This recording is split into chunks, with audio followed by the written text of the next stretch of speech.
Country అనేది మనం safe ఉంచుకోవాలి. అది ఇంటర్నల్లా, బయట నుంచి ఎక్స్టర్నల్లా, రెండు అనేది అవసరమే మనకి. ఇంటర్నల్ మిలిటెన్సీ కావచ్చు, ఇంటర్నల్ హేట్రేట్ కావచ్చు, ఎక్స్టర్నల్ ఎనిమీ కంట్రీస్ నుంచి ప్రొటెక్షన్ కావచ్చు.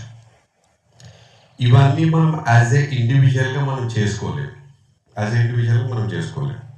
దీన్ని దృష్టిలో పెట్టుకొని మనకు ఓటు హక్కు, మేడం గారు చెప్తా ఉండే, మనకు ఓటు హక్కు అనేది ఒకటి ఇచ్చేది.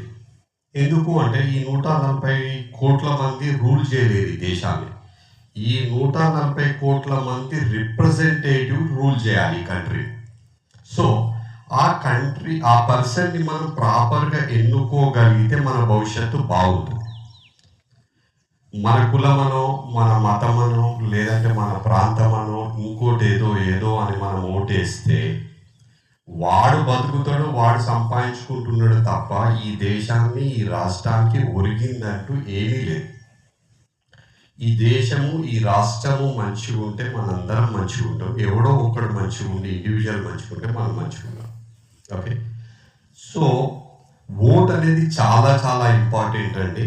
మీరు డబ్బులు తీసుకొని ఓటేసి ఎవరికో వేస్తే ఈ దేశాన్ని తాకట్టు పెట్టినట్టే. ఓకే, ఇంకా చెప్పాల్సింది ఏంటంటే భారతదేశము ఆల్మోస్ట్ 5th లార్జెస్ట్ ఎకానమీకి వచ్చింది. 4th లార్జెస్ట్ ఎకానమీకి మనము రీచ్ అవుతా ఉన్నాం. కమింగ్ టైంలో 3rd లార్జెస్ట్ ఎకానమీకి మనం రీచ్ అవుతాం.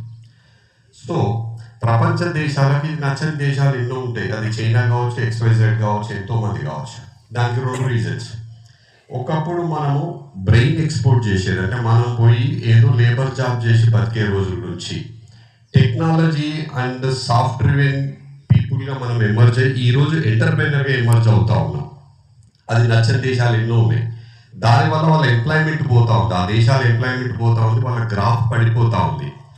కాబట్టి ఆ కంట్రీస్ పాయిజన్ సీడింగ్ చేస్తూ ఉంటుంది ఈ దేశంలో. సోకాళ్ళు జర్నలిస్టులు కావచ్చు, మేధావులు కావచ్చు, వాళ్ళందరినీ డబ్బులు ఇచ్చి కొంటారు. కొని వాళ్ళతో ఈ దేశం మీద హేట్రేట్ అనేది స్ప్రెడ్ చేస్తూ ఉంటారు. ఈ దేశం మీద ఒక కోపాన్ని స్ప్రెడ్ చేస్తూ ఉంటారు.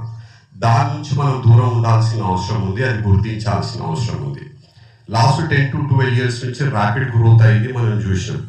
ఒకప్పుడు ఎనిమీ కంట్రీస్, చిన్న కంట్రీస్, పాకిస్తాన్ లాంటి కంట్రీస్ కూడా మనని బెదిరించే పరిస్థితుల్లో ఉండే. ఈరోజు ప్రపంచంలో ఏ దేశం కూడా మన గురించి మాట్లాడాలంటే భయపడే స్టేజ్కి వచ్చినాం మనం, బికాస్ ఆఫ్ లీడర్షిప్ అని నేను అనుకుంటాను. It's my own individual opinion మాత్రమే. ఓకే, సో మంచి ఎమినెంట్ లీడర్ని, నిస్వార్థం ఉన్నోని ఎన్నుకోండి. మన